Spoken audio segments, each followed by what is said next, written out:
evening and welcome to the second trend tour of the season. Our topic tonight is plastics and packaging.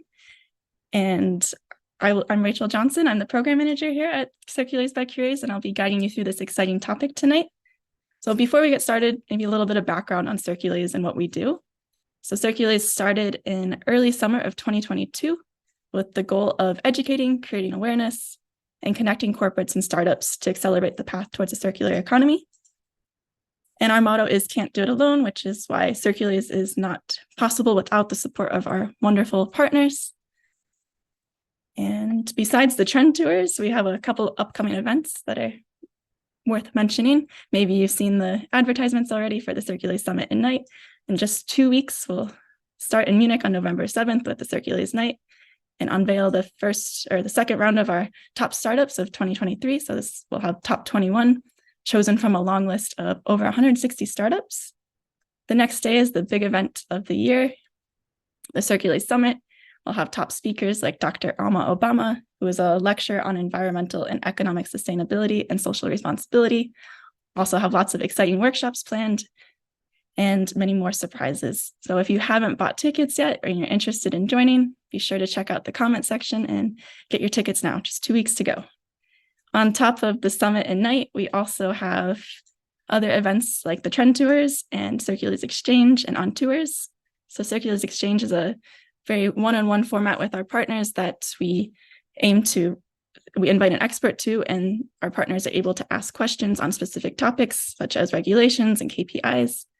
With the CIRCULAZE On Tour, we go we go on spot. So for example, we went to BMW's Recycling and Demolition Center early this spring. In December, on December 6th, we'll go to Quantron, a leader in e-mobility, and see what they're doing to optimize their fleet to be sustainable. So if you're interested in joining in events like this, be sure to get in touch with how you can join CIRCULAZE. Yeah, enough with the advertisements now. And on to the main topic of our night, plastics and packaging. One I'm sure we're all excited to be here for, since you're all in the audience. And one we experience firsthand every day. Unfortunately, we can't escape plastic. It's there everywhere we turn. But let's see how we can change this. So tonight we have 4 exciting presentations planned for you. First, we'll hear from our awesome keynote, Christof Kölschbach, CSO and Managing Director at Jokey Group. And we'll hear from 3 of our long list startups, Flustics joining us from Berlin, Kooky joining us from Zurich, and Circulution joining us from Frankfurt. So before we start with the presentations, I want to let you know, the audience, that there's a Q&A function at the bottom of your screen. If you have a question at any time, be sure to put your question straight in and we'll make sure they get answered. All right, then let's get our trend tour started with our keynote. I'd like to welcome Christof Kölschbach to the stage. We have a new business unit and we have a new leader of business unit. This is the next generation. She's already working with startups, so we decided that Ramona, our leader of the business unit, will do the presentation in case of my person, and yeah, we sure have fun to hear and to listen to her. Ramona. Thank you, Christof, for the short introduction. You can also start my video if you like. Yeah, there it is. Okay, so you can see me. Excuse my voice. You still can see my screen, right? Yep, we can see it perfectly, thanks. Perfect, great.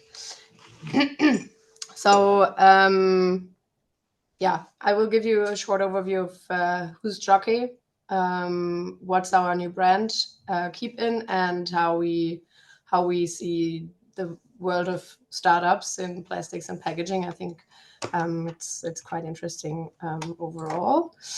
So we as Jokey, we're a plastic packaging producer for more than 55 years now. So we're still family owned in the second and third generation, and we are specialized in injection molding packaging.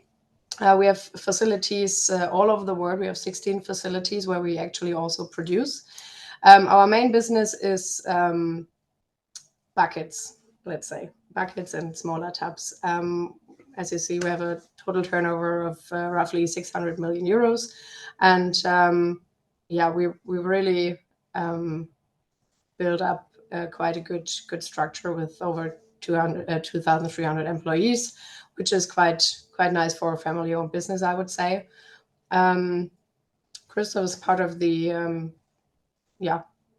managing board of directors, and is really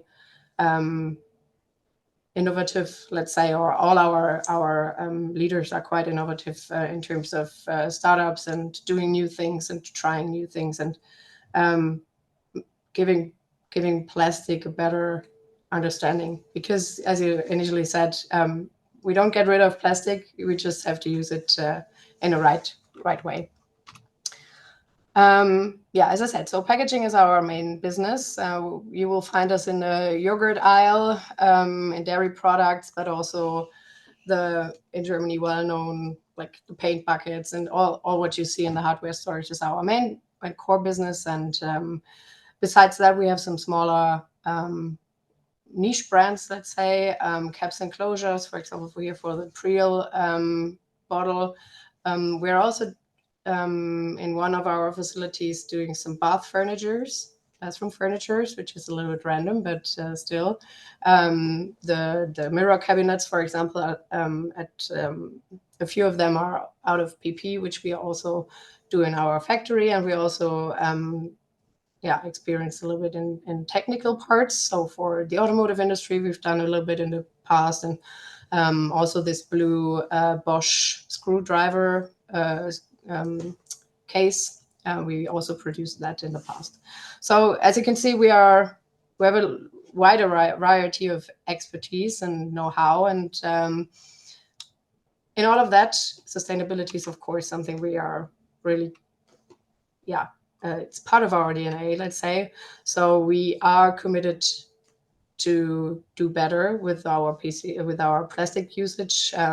We have a so-called eco concept where we committed to a couple of goals, to use more recycled materials, for example, or to use less material, because you all know reduce, reuse, recycle. So we will stick to those principles.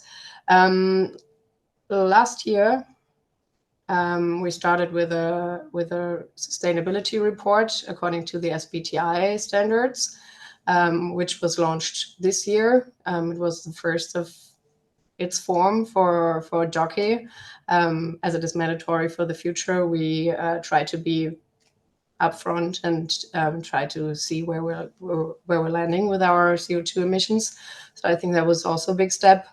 And where we're very proud of is the cooperation with the WWF. So you all know the WWF. They are also working towards a more circular economy, and that's what we also do with our usage of PCR and recycle and more thoughtful use of our resources. And that's where they are really consulting us in doing the right things right. So greenwashing is really something we want to avoid, and that's really something we are proud of to work with, and as a security also for our customers that we're doing the right things. With all of that, we of course thought about the next steps and what's the future for packaging and plastics and things like that. And we came across reusable packaging. Nearly 3 years ago, it was really something we were looking into more due to various reasons, and got more and more intrigued, let's say, for the reusable packaging. That's why we decided at the beginning of the year to, after long development of products and long development of asking the question, what do we want? We decided to build up its own brand, because it's rather different to our normal packaging and our normal standard portfolio. So we came up with Keep-In. Keep-In is our newest addition to the Jokey Group. It's our new reusable packaging brand. And our aim for the packagings is to be fit for purpose. There are a lot of packagings on the market which, in our opinion, are a little bit over-engineered. So we try to really use as less material as needed to at the same time perform, of course, multiple 100 cycles in the reusable systems, packaging systems. A little specialty what we have here in the cups is a special foamed technology, which enables the cup to be very good in insulation. So you will not burn your hands. And it is up to 50% lighter than the normal injection molded PP cup that is out there on the market. So that's really, really nice to have. And also our other products are either already in serial production or under development. And with that said, over the last 3 years, of course, we came into contact with multiple reusable system providers. I also talked to Torge a couple of months ago, and I also were in touch with CIRCULAZE a couple of months ago. So we talk about, or we ask ourselves, okay, what do we want? And our intention was not to just throw the packaging on the market and has nothing to do with it. As I said, it's really important for us to have the circular economy. So our intention is also to be part of this movement, of this reusable movement, because we think it's the future, and we want to be a solution provider. We want to connect people. We really want to be part of all of that. So what we did was we invested in some fresh startups. One is fresher than the other one, but here's an overview. So we have Boomerang as our partner. They are a startup from Spain, which offer a reusable system with an app and all of that. Then our newest addition in terms of partnership is Relevo from Germany. You may know a little bit more familiar. They are one of the biggest ones in Germany. And they have a similar system as Boomerang. And New Loop actually was our first partner on board. They are from Denmark. And they are all quite different, but have the same challenges, which we think is very exciting. And yeah, we take on this journey with them to evolve and to develop it.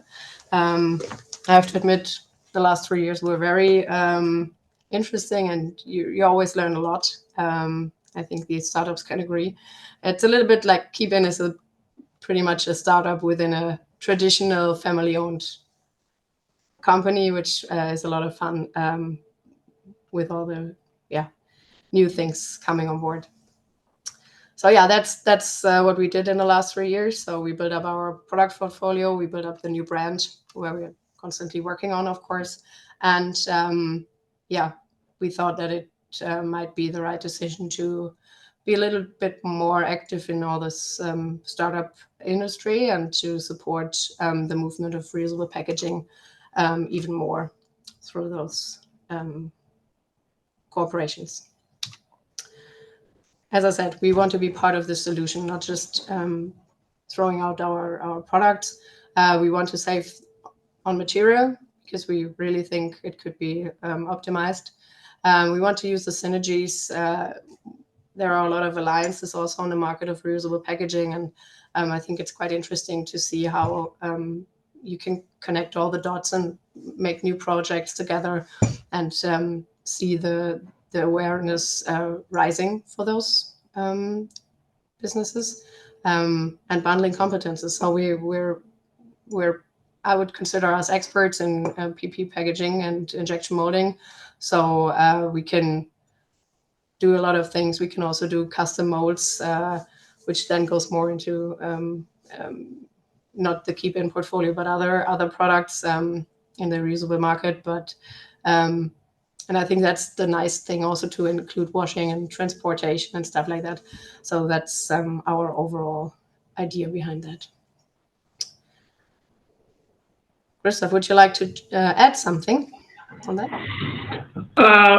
The rest important part is the input of the raw material. If anybody of you has an idea for a non-oil-based raw material, which is 100% recyclable, you are welcome.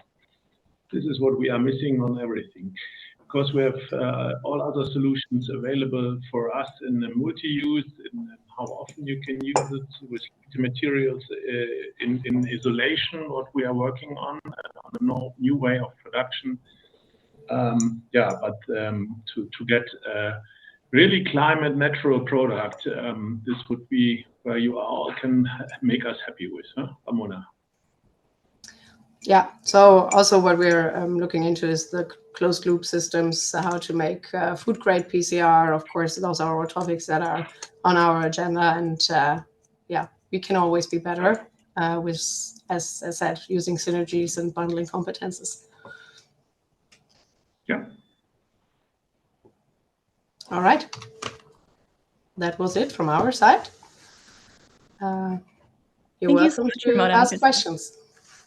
Yeah, it was great to see what you guys are doing at Jokey to become more sustainable, and congrats on the new startup. It's cool to have the in-house startups too. But maybe the first question I would have for you would be, what would be your advice to other companies wanting to make this move to be more sustainable? What's a good place to start, since you have this best case example here? Can you? For us, it's important going the way. Yeah? You should really not only talk about we want to be sustainable, we want to be climate natural.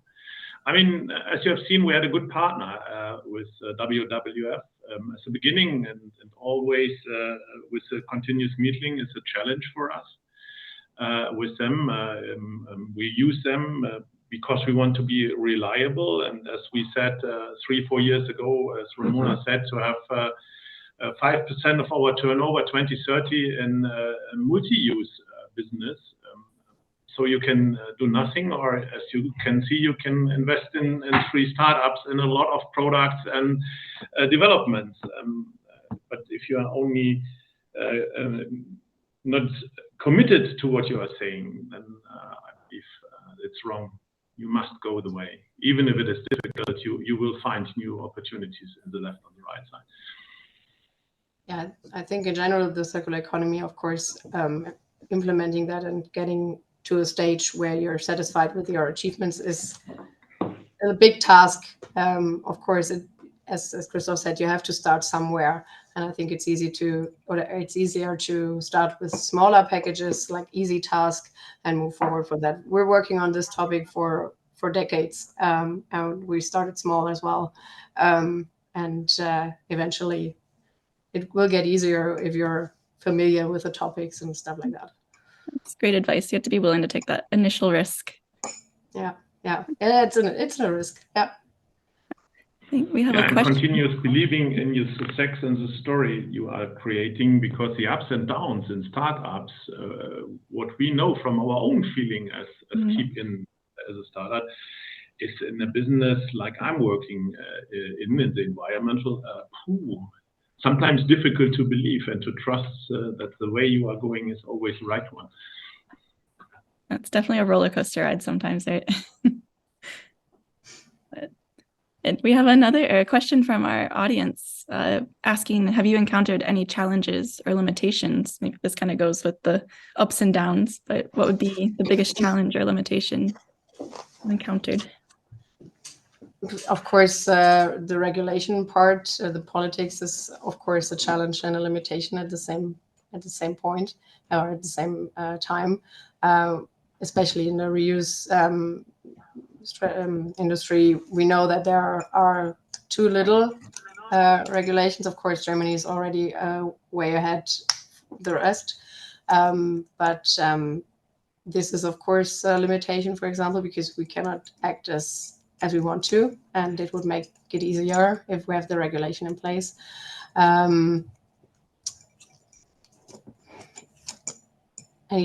There are always challenges. The limitation of resources in all cases is also something which is very difficult, because also we have our limitations. This starts for sure with all startup of the continuous need of money you are doing at the beginning, including human resources or all the development, and also the combined success behind it when we are talking about acceptance from customers, for example. Or users, let's say in this case, users. When we are lighter, half-light like other producers in the cup, in the drinking cup, we are doing that. Even it is isolated because of saving of resources and being more sustainable. But some of them, oh, it's so light, it's like a single-use cup. This is the case of success, acceptance when you're really going complete new ways. Being open to those, learning from your challenges. Well, thank you so much, for joining us and sharing your success stories, your failures, your learnings. It's important to see that it's not all easy, right? You just got to take those risks. Absolutely, I agree. Thank you so much for your time. It was good to see you both. And with that, I'd like to start with our first startup of the night. Joining us from Berlin is Flustics. So Flustics tests products and packaging for their use and volume of plastics. Plastic-free as well as plastic-reduced products can be labeled with their symbol, providing a reliable guide for eco-conscious customers and helping to facilitate CSR for brands. For a small company, Flustics is already making big waves here in Germany. So really excited to hear more from founder Malte Biss on what Flustics is up to. So welcome, Malte. Thank you very much, Rachel, for having us and for the short introduction. Just a second. So can everybody see my screen? Perfect. Looks good. Thank you very much. Yeah. So as we already heard, it's not, the problem is not on the material plastics. The problem is on our usage, our habitat with this genius materials, one of the best material we industrialized in the last century, and without plastic we won't reach any climate data in the near future. So, and this was the idea how to build up Flustics. The first idea came in 2011 when I attended the climate conference in Durban, South Africa. And so then I built it up in 2016. I had the idea 2017, we started the Flustics initiative. And so our claim is Flustics, rethink plastics, not making bad plastics. What we are doing at the moment is we offer 360 degrees plastic sustainability. We make the sustainability measurable, and we create visibility for your sustainability for the customer and for the economy. So it was a long way, but we do have a closed system, develop a closed system. And what is very important, even for the near future on regulation side, it's a third-party principle. So we work together with an independent and worldwide accredited certification body. The DIN CERCO, it's a member of the TÜV Rheinland group. They do already have more than 150 years of experience and expertise in certifications. They are located in more than 56 countries, so we can offer our services easy in the countries itself and don't have too much long ways. And for a special step, we only work together with accredited laboratories by ISO 17025. And so with that laboratories, we do have, also experience in testing and all development where to go. Maybe, as I mentioned before, the idea came up that I tried to find an idea, so I'm the founder of Flustics, tried to find an idea that the economy don't have a malus. So with our seals, the economy should have a benefit, with our seals. So on the left hand, the 4 seals, you see the plastic-free seals. And on the right hand, you see the Flustics circular economy seals. They are in magenta. There will be our focus today because it's a circulation event. And I just want to make one example. So how the plastic-free seals do work at the moment outside. You can use them B2B on the left hand You see you have crystal seed coating by the company Atteram from the Netherlands.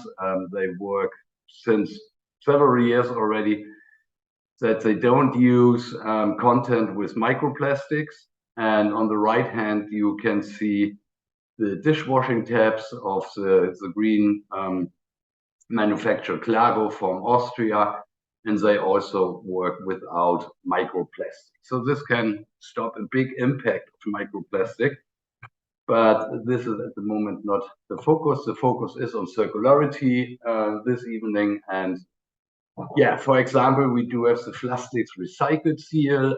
We make the use of recycled material incredibly visible. We started with certifying the usage of plastic recycling or plastic recycled material from plastic, but then we developed on metal, glass, paper, and cardboard. I will tell you afterwards what the impact is when you have a certification on that.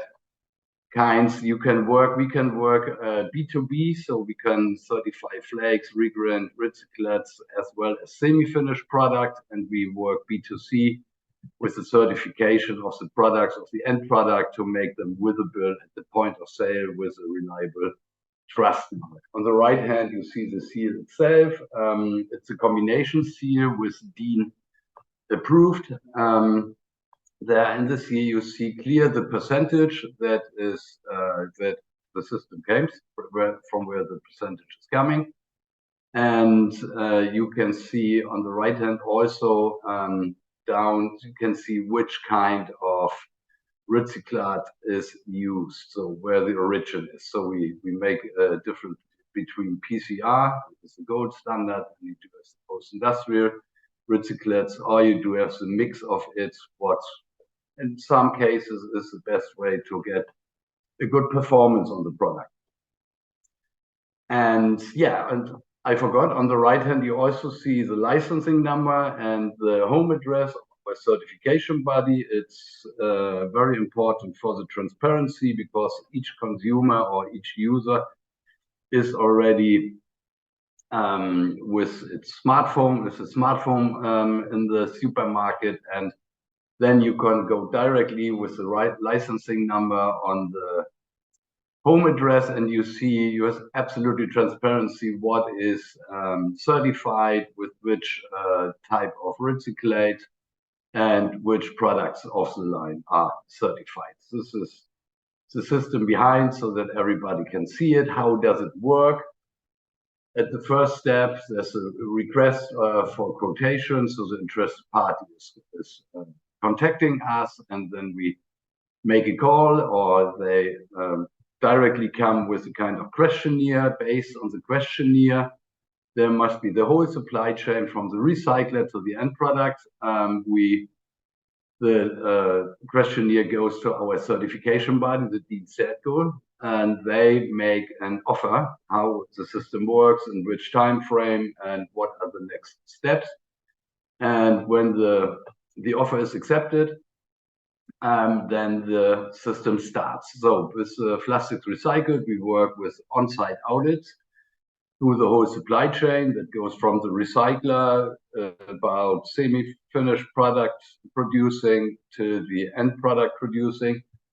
So in this case, 3 audits. Because why audits? Because it's only possible to make sure that the percentage of the audits and the recyclates itself are absolutely okay by an audit. It's not possible by laboratory testing. So when the audit is finished, the audit report goes back to the certification body. We do have auditors all around the world, because this is a very global market. As mentioned, it's not easy to get always the same quality of a material, or even get the material itself.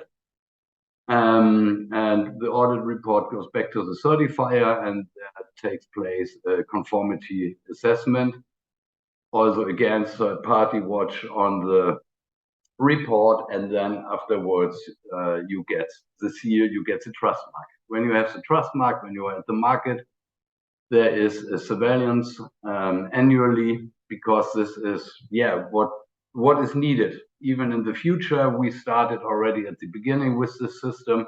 But when the green claiming regulation is upcoming, this system is what the green claiming regulation is looking for and what is accepted. Anything else is not accepted anymore. Why we grow with or why we made the step to the other materials is easy, as Jokey already mentioned. 22, you made the first sustainability report, and when you do have the usage of your recycled material, you do have definitely CO2 savings. This is why we need a good circularity system. And for example, my most liked system is the aluminium system. When you use recycled material, you use less CO2 than 94 or 90%. The same you can reach with plastic, glass, copper, paper, or steel. And this is very important that you have a reliable certification scheme and a certificate on your, so that you can communicate it trustworthy. So one other thing is the recyclability that we already certify with our partner in CIRCULAZE, in the TUV. It's again a combination seal with plastics recycled DIN+. The plus on this hand is that we make, here you can see it on the right hand, on the third step, we make laboratory testing.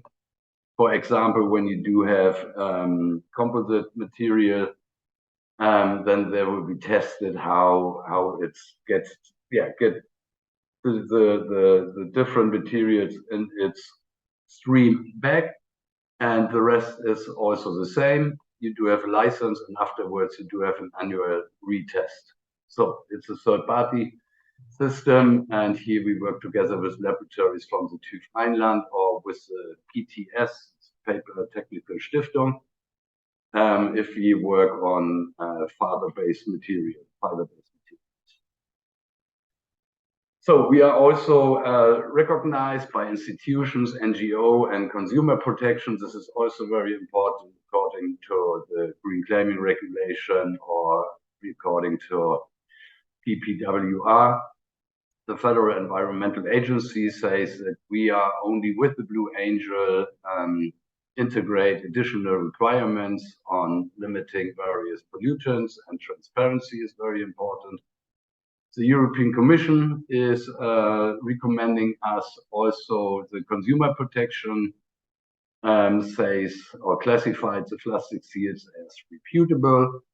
The German government is recommending plastics, and we are also listed on the platform CIRCULAZE for transparency and good trust marks. At the moment, because we are in the 6th year, so we are 5 years old at the moment, but we reached a lot. We are at the moment, we have products in 23 countries, and we are growing. We are already in the 4 largest export countries. This is also, I think, because of the upcoming regulation for EU ground, and therein is China, USA, Germany, Netherlands. And when we started, we still started making the system global and international, and so we offer our seals in 27 official languages. And here is a short overview of what we do already have in the company, our customers, or our users, as mentioned. And this is from the startup like Everdrop or Cleany, to the traditional companies like Knipe or a DAX 30 company like Henkel or even Tesa, worked with our certifications and has got experience on this. This was it for the moment from me. Thank you very much, and I hope you do have a lot of questions. I hope, or I'm open that Rachel offers you the presentation afterwards. There's no secret hidden, so we are open to hear and read from you. Thank you very much. Thank you so much, Malte. That was exciting to see how much you've achieved in just a short amount of time too. You've only been founded. What year were you founded again? It's not me. Yeah, what year was Plastics founded? What or when? When, yeah. When the idea got stronger in the mid of 2016, and we started with business development in Easter 2017. Yeah, it's moved quite quickly then. You're already in 4 different markets. It was a really hard way, and as mentioned, sometimes you don't know is it the right way, because I always worked on making a reliable system. So and other let me say seals or the self-declaration, everybody put it itself on its products, and I was developing and make it reliable and real. And this is a strong Estonian and a long way, while other startups are rushing on the right hand beside you, getting up, and you are developing, because this, it was a long way, I decided. But now when the green claiming regulation is upcoming, it's the right I path. know it was the right way. Yeah, very cool. I guess, why do you think independent certification is already important, speaking of this, and why do you think it should become even more important in the future now? Yeah, so one thing is the increase of environmental claiming in the last 3 years. So when you have a look, when you go in a retailer, when you go in the drugstore, everywhere you find claims like receptor without microplastic. Yes, of course. So at home, mama is cooking, but it's not mama standing in the kitchen. Yeah, it's the reception of my mama, for example. So there are different things. So the consumer are not trusting anymore in all the self-declarations. There came up a lot of greenwashing scandals in the near past, when you remember, for Adidas and the recycled tricot, or the climate neutral issue. This is difficult. So it will be a wonderful world when we have climate neutral steaks, climate neutral glass bottles, climate neutral, every food is climate neutral.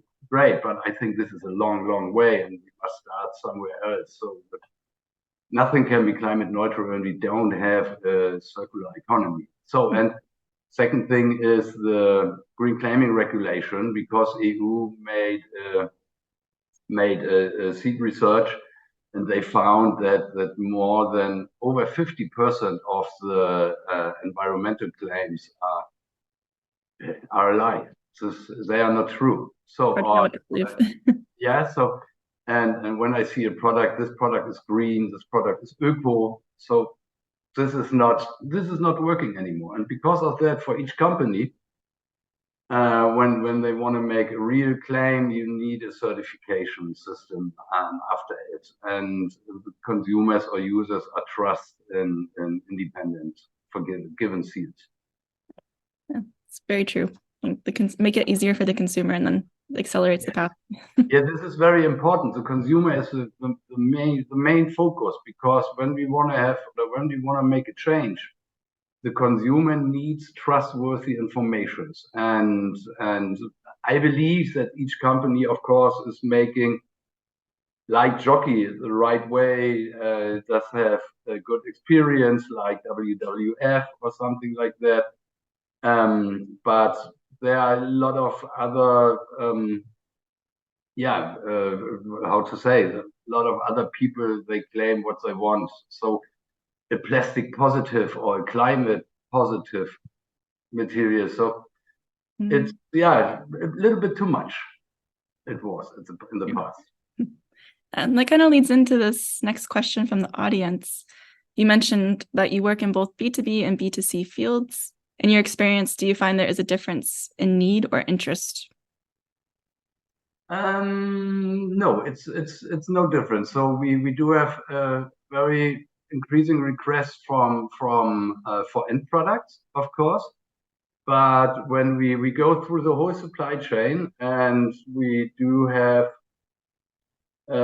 producers of the semi-finishing products already, then we must make an audit there, because they work with the recycled material, make semi-finished product, and give it to the producer of the end product. And so they are also interested. They ask, okay, can we use a certificate for our semi-finished product? because we do have a lot of other companies that need a certification in the near future. And so the request is also big, even when we start with the recycled material, regrant or flakes.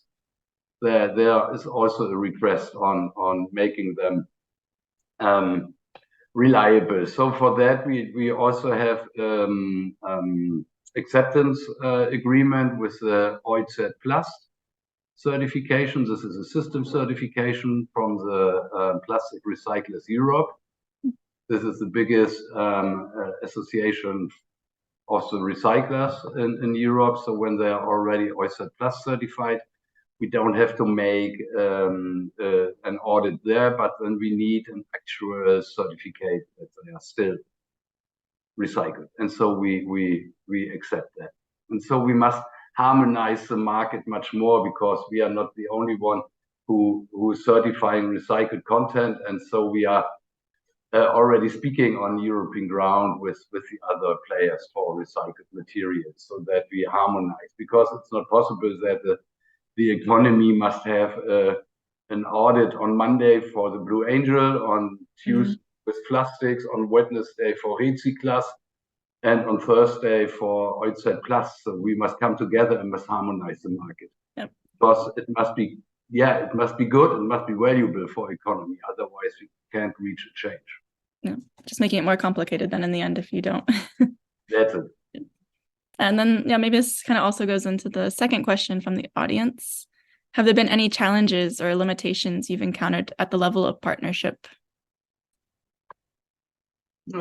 Yes, of course. So in developing the system, there were several attacks from lobbies. They don't like plastic-free, for example, or they want to go on like before with the material, and it's not plastic-free. And so there were some attacks, and it was complicated, and developing certification scheme and certification system, developing a definition. So I was really wondering when I started that there was nobody had before the idea, because nobody took together 50 stakeholders to find the definition of what is plastic free, for example.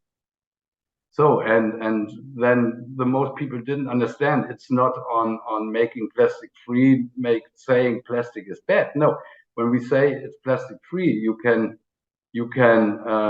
90% you do have a monomaterial after it's plastic free, because the most composite materials are made with plastic. For example, when you do have packagings like Tetra Pak or other boxes like that. So when it's plastic free, in 90% it's a monomaterial afterwards, and can go in a monomaterial waste stream that are very functional. So the way is monomaterial. I always say also, please use a clear PE packaging or PET or rPET packaging, then using a composite material when it's outside look like fiber-based material, and inside you do have a very big lining. This is not good for the recycling system. So then please use plastic and give it back in the recycling system. This is more valuable. Yeah. Something you don't think about. On the outside, it looks fine, on the inside. Yeah, of course. Cool. Yeah, thank you so much for joining us tonight, Malte, and answering the questions. And if anybody is interested in getting in touch with you, we'll put them in touch, or audience members can contact you directly. Yeah, Rachel, please give to all the audience our presentation. Do. We're looking forward to your request, and thank you for having us.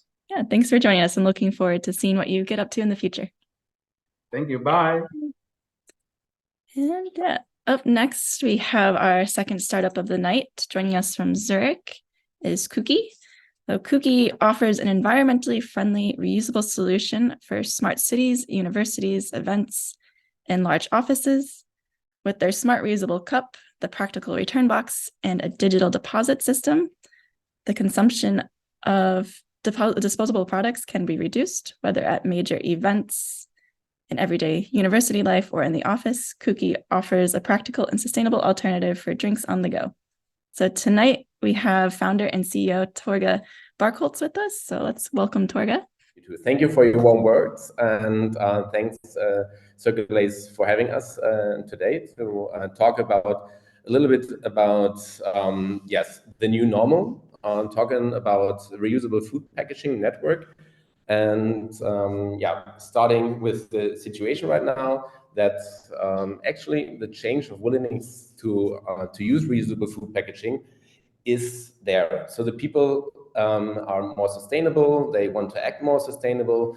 So 72% are willing to use reusable food packaging, and it's growing. We see it in the public area as well, also in the B2B or in the university area. And this comes along with the regulatory change. We see it on the European level with the PPWR, and hopefully it will not get weakened even more. Hopefully there will be also strong reusable parts left behind.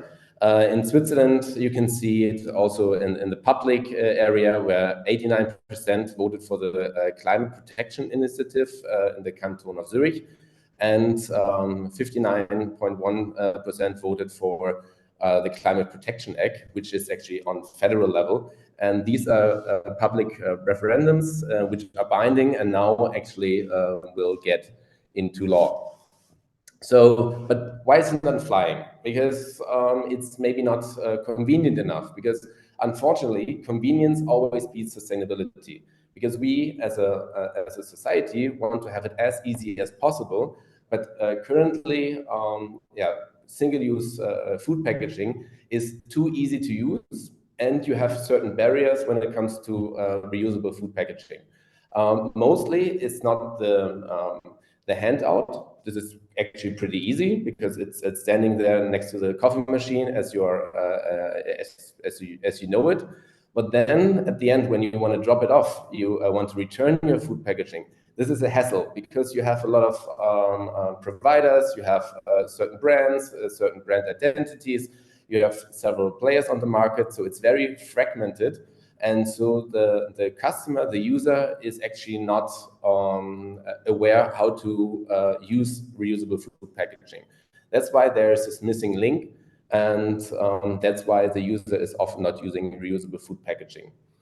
And this is where our system is coming in. We are actually bridging this with a scalable platform and return infrastructure. And therefore, we are offering decentralized, open, and smart infrastructure for returning food packaging. We are having a data handling platform, which are actually covering all the rotations of the cups. So we are proven sustainable. This is what Malte earlier said about greenwashing. You have to prove how sustainable your system is. And what is also very important, that we have an inventory management. We know exactly when, where your inventory is, so you don't need to actually produce too much or have too much on in the warehouse. So you just have the right amount of inventory in place, and you know when you need it the most. Then, of course, a complete ESG reporting for operational excellence. We have a task-based operation app. And what is also very important for most of our clients is that the brand identity with branded cup is still given. So with this one, we are building the platform, an open platform for the major players to unlock the market for reusable food packaging and defragment a fragment market. So we are not food packaging provider. So we are including also manufacturers and procurement companies who are providing food packaging materials. So, and this is what Christof earlier said. So we are looking for the best material and are not actually focused on one supplier and have to work with them. And since we are working with major players, they already have contracts with other manufacturers, and why should they actually change it when they just have to adjust some things to actually use our platform. And since we are in the middle of this whole circle, working also together with local authorities, with service providers like, for example, return box producers, logistics companies, washing facilities, and logistics and vending suppliers, restaurants, coffee chains, we are actually covering the whole cycle and can secure that our food packaging is always in the cycle to being used as a food packaging. That's why we can in the future secure also the base for producing RPP, which is actually can be used for a new food packaging material, which is actually not allowed at the current time. With our technology, we are live in Switzerland in 4 cities, also in Vienna in Austria, and running our system as a white label solution also in Saudi Arabia. We have a return rate in public area of 97%, and within B2B and university of 99.1%. And this without any deposit. And why is it so high? Because the density of our return boxes is the crucial factor. Because when you are finishing your drink, you want to get rid of the cup, and this is actually what we are doing with our system. So when because you don't want to run around with your empty cup all the time. So that's why the return rates are very high, and with our density of return boxes, also the circulation is brought down to the minimum. So we are roughly around, depends on the location, between 4 and 8 days until our cup is again in the cycle again. So this is very fast and offering the best inventory management. And we are also not a logistic company, and we are not a washing company. So we are working together with existing infrastructures, and we are working also together with public waste management companies to actually operating our boxes. Because when our boxes is filled with reusable food packaging or with reusable cups, the less cups are going into the public bins. So actually we are becoming a part of the city waste management infrastructure. And what are our benefits? Of course, the return on-site in areas and campuses and in public. We have a 24/7 return availability, a holistic solution when it comes to hard and software. Of course, data dashboard and ESG reporting. This is actually where we are coming from. We are actually coming more from the tech side, our complete team. And we are doing our logistics climate neutral with cargo bikes. We are doing our washing mainly within the city. So you can actually go there by a cargo bike. And of course, what is very important, that we keep the out-of-house marketing. And when it comes to the B2B sector, the in-house brand building is actually strengthened with our system. We are, of course, offering a customized dashboard, which offers comprehensive data insight, transparency for all partners. That means, of course, to our to the gastronomy, HoReCa, to show them, instantly in real time what what the usage is and where their cups are, and having an automated ordering system in place. We have heat maps for the cities where we can actually provide data where actually a high density of returns is. Then you can actually see, are there correlations between the waste and the reuse system. And of course, we have our real-time operation excellence app, which is used to have the best and most efficient way to empty or operate our boxes, because we want to go to a box within 24 hours. By the way, we're emptying it within 24 hours. This is what we are actually deals with local authorities here in Switzerland. And we want to go to this boxes when they are 80 or 90% full. We don't want to go there when they're 20% full, because this is not profitable. And we have to have a profitable system for all our partners. And of course, we have a loyalty system included. We have mixed rewards, for example, like free coffees, gift cards, and we heard that BWF is all around and you can directly donate into the WWF. We have gamification in place, and of course, which is very important, we have impact reports for each and every partner of us and each and every user. Coming to our smart branded hardware for optimal, optimized logistic and inventory. So we have our boxes. They are run by power banks, for example. We will have dispensers, and we will have, of course, like I said earlier, several manufacturers who are actually providing us cups.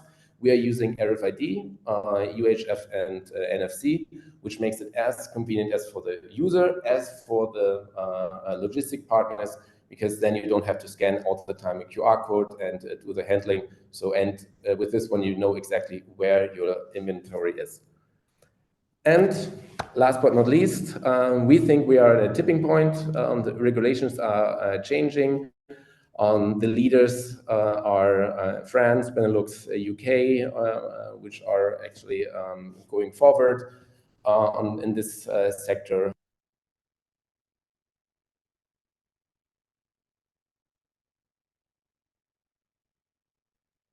Your sound cut out again for some reason. It was really good for a while. We can't hear you.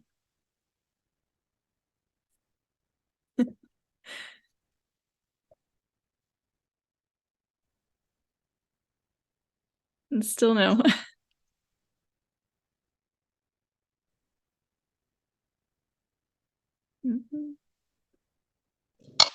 There we go. Okay. It's better. on the final page. And the main challenge is the efficient return and handling of reusables to increase the volume. And we provide a solution. And I mean, when I said we, all together, there are great players on the market, and also in this call with Michael, for example, having great systems which are already using existing return infrastructure. I think we need to work together for the success of reusable food packaging. Thank you very much. And thank you, Torga, for sharing. It's really exciting to see the reusable cups being taken a step further, and really hoping to see it in Munich here soon. And the 97% return rate is also really impressive. We have lots of questions from the audience already. See, where do we start? Let's go. So, in your experience, are customers inclined to pay a premium for reusable packaging, or do they expect price parity with single-use packaging? And it's most important that you have that the end user do not have to pay for it, for the acceptancy. So also in our system, we don't charge the end user. The fee or the usage is actually paid by our partners. Yeah, let's see. Yeah, lots of questions coming in for you. Very popular. In your presentation, you showed that your open platform links major players. Where have you experienced the most challenges, difficulties? I think the most challenges are currently at the point of sale, because reusable, disposable food packaging is too cheap and too easy to use, and it's standing right next to the reusable food packaging. And even though on the self-service, also when it comes to served point of sales, it's easier to grab a disposable cup because you know it, and you know exactly, that's what I said in the first pages. You take it and you know what to do with it. So when you take a reusable food packaging, you don't know where to go. Maybe you change your mind to go somewhere else, and then you have it with you all the time. So what are you doing with it? So this is a huge barrier we have to overstep now altogether to make it as easy as possible to drop it where you need to drop it, actually. Yeah, the big competitor with the paper cup, that's just easy, right? Yeah, it's nice to see that you're making the solution accessible for everybody to use. And what were your strategies, initiatives to scale the startup of an RPS or reusable packaging system? If you want to answer this. Actually, as when my co-founder Max came to me, he's from Germany, and he said, "Okay, there are these food packaging providers in Germany, but it's not handy. Can we do it more in a digital way?"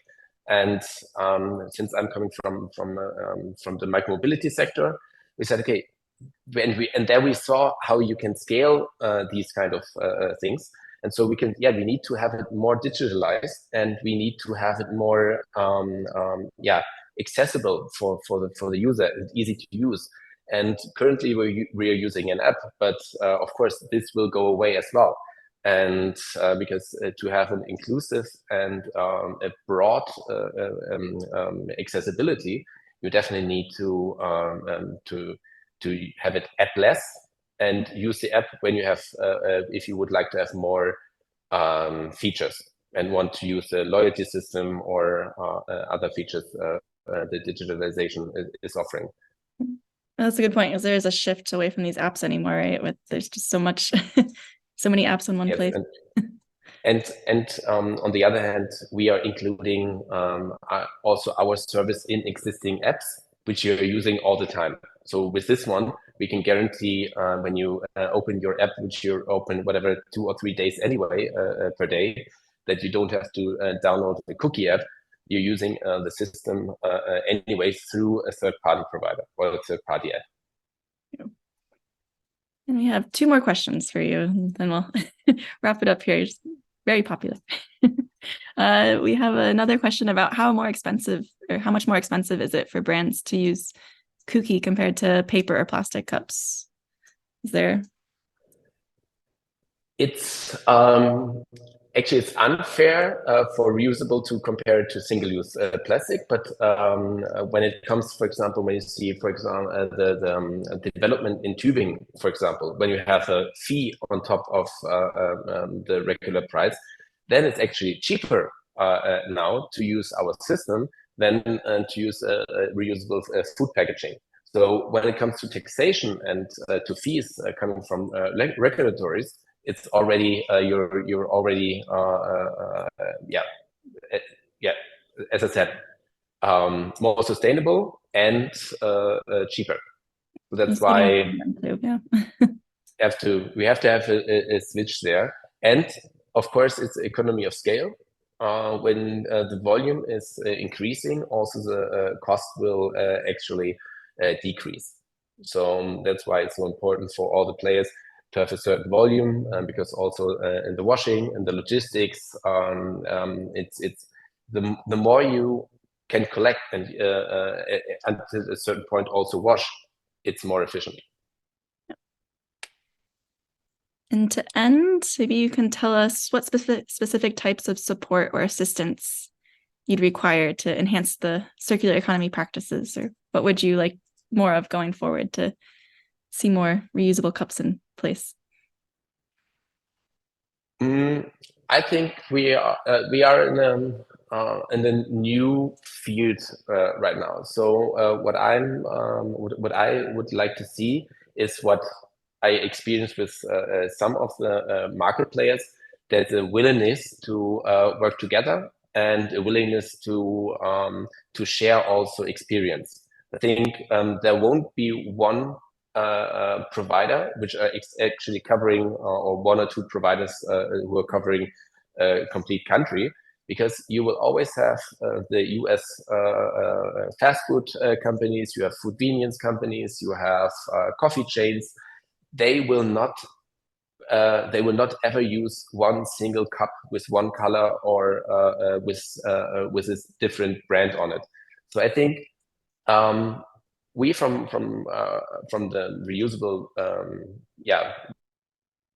system side need to offer a very convenient product to the partners, which is easy to use, which is actually don't destroy their processes, to actually increase the willingness to provide it to the end users. And the end user need to have very narrow network of return stations in the retailers or on public spaces.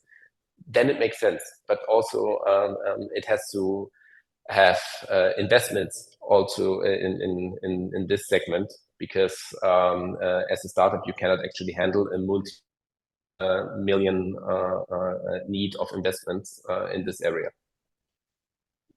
Important. And yeah, the adaptability, I think, is a big point, right? You got to be adaptable. Yes. Yeah. Thank you for answering our whirlwind of questions here. And the audience is interested in getting in touch, which I think they will be. Yeah, feel free to reach out to Cookie. Reach out via LinkedIn or send the contacts. Happy to answer all the questions. Thank you for joining us, Torge. Thank you for having me. And last but not least, we have our third startup. Joining us from Frankfurt is CIRCULAZE. I think I said that right, CIRCULAZE. And CIRCULAZE is a smart reusable packaging for packaged foods. The CIRCULAZE rents out reusable containers, takes care of reverse logistics, and tracks containers throughout the journey. A standardized white label solution for packaged food in the supermarket. And yeah, very excited to hear more about the solution and where we can already see it in action. So please welcome Maximilian Banisch, co-founder and CEO of CIRCULAZE, to the stage. Thank you. Thanks, Rachel. And let me see if now that works by sharing here, because I also uploaded a little presentation. Yes, perfect. So I think just the speakers before, I think we're all doing our bits and pieces of the puzzle to bring basically reusable packaging forward. And we basically have our mission to bring retail food products into reusable packaging. Because we're having the issue that everything right now is in single-use packaging, the majority in the retail sector. Beyond everything that's in beverage is in reuse, but if you look into coffee packaging, if you look into cereals, all of those in single use, majority of it is not recyclable and ending somewhere where we don't want it to be. We don't say that reuse is the overall solution to it. We definitely say that biodegradables, better recycling, monomaterials, all of those can be solutions, and we have to work on various fronts to make it happen. We have chosen the reusable sector, and for us, we definitely have the concrete solution of our first container in our family. She's called Anita. It's a smart reusable packaging made out of stainless steel. We are CIRCULAZE cover the whole reverse logistics, and I think there we're quite similar also to Cookie, what we're just presenting, because you have to offer a solution for your customers and / the end consumer that's super convenient. The only interest difference is to us that we are in retail, so in the supermarket, and not somewhere for a coffee drink or so on. We also, due to our smart packaging, we are having a smart tracking system behind it, so we actually know where our container was to do then reporting about it at the end of the life cycle. How this actually looks in real life. So we had our retail launch already last year. Everything that's pre-packed can basically fit into the container. We have 2 customers that basically were our pioneers here. That's BN with a whole bean and Nesquik with their cacao. And one of the clues is everything is pre-filled, so you don't have to do anything in the retailer when you go shopping by yourself. And you can return it then into the existing reverse vending machines, or in German, the Leergutautomat. So, and that's super easy for everybody to use. We don't need to build up any infrastructure that's so needed right now in order for everything to work on the go. but we can rely on the infrastructure that's already in place in every retailer here in Germany. But maybe to look a bit more behind what we're actually doing and how the whole cycle works. So we are a B2B company, and our customers are the food producers that you already, first of all, have seen here.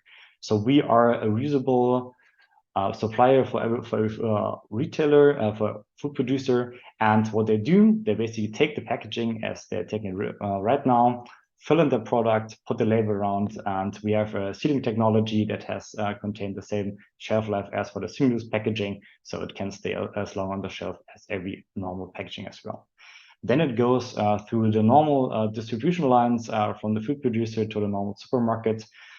It's on shelf next to currently the single-use packaging, and you basically just choose single-use or reuse, and you pay a little deposit on it, as everybody knows it from the beer sector or from your water or maybe even from yogurt, if you have that. If you have finished it, for example, here in Nesquik, your kids are drinking it or so on, or you're by yourself, then you just go back once you do the next shopping, and you just return it wherever you bought it, the deposit machine. It goes back, and then we as a solution, basically our service come in. We do the collection of all the containers in the warehouses, bring it to our washing facilities, get them all cleaned, get the labels off, and then they're basically ready for next cycle. So we can rent it then back out to the food producer. We have a so-called packaging as a service business model. So it's a low effort system for food producers to join. They don't have to do a high investment, and we basically keep track of the asset management. And we know basically by our smart container where it is in every step. So we can allocate basically if you need to produce more or less, how many turns have we done, what is the ESG emissions we have saved, and so on. For that point, we also did an LCA study on the current packaging, and what we have basically, if we divide our packaging by all of the cycles it can do, due to the stainless steel, we can do up to 80 cycles. We have emissions of almost 45 grams per CO2, and as an equivalent, looking at your Nesquik, we're emitting 400 grams. So that comes up to a huge saving on packaging / CO2 emissions over the life cycle of that whole reusable packaging until we can recycle it at the end of its own life. Yes, and basically showing, I think, the first market feedback and consumer feedback we have gathered over the life of now the first pilots we have done is we can basically generate an increase in upsell in comparison to single use. And especially if we place single use next to reuse, and if you keep it on the line pricing, means we have the same kilo price for the product, but just the deposit comes on top. We are currently available here in the Rhein-Main region as we're a Frankfurt-based startup. We also have all of our infrastructure locally with our service providers, and by the surveys we have done so far in-house / also in-home usage test, over 93% of all our consumers love the concept, as it also so easy to adopt, and they don't have to think of a way of downloading an app or going somewhere else of dropping off. They can just integrate it in the normal ways of going beyond. And we're happy to scale basically in the next month or also next year, nationally wide, with more products to come than just those two you see here on the site. And happy to answer all your questions, guys. Looking forward to discussion. Thank you so much, Max. It's cool to see what you guys are doing already. And we have a question for you about if you're working with specific supermarket chains already or brands. Yes, so we are working currently with Rewe together. That's also basically the local player we are here in the Rhein-Main region. You can basically just go there, grab your normal product, and return it as you want. Well, yeah, excited to see more in the future, maybe in Munich. Hopefully soon. Well, another question I had for you is, we talked about with Cookie, the app. So if circulation isn't necessary to have an app for end consumers to download in order to purchase, or how does that factor in? No, but basically for us, we said it needs to be like a low effort system so everybody can participate. Yes, there are definitely different streams of doing so, especially for the deposit. But basically we said we want to have the same customer journey as we have currently for the bottles systems, you basically just grab the packaging with the food put again, you go to the cashier, and at the cashier, then the €2.50 deposit in our case will be then basically add on to your normal bill. Perfect. Easy for the consumer. Definitely, yeah. And yeah, what is your primary goal or driving force behind your company in terms of the impact you want to create? Or basically, our mission that we're driving to is that every end consumer has at least the option to choose between single use and reuse. I think we have done that already now here in the region for coffee and cacao. We can offer that.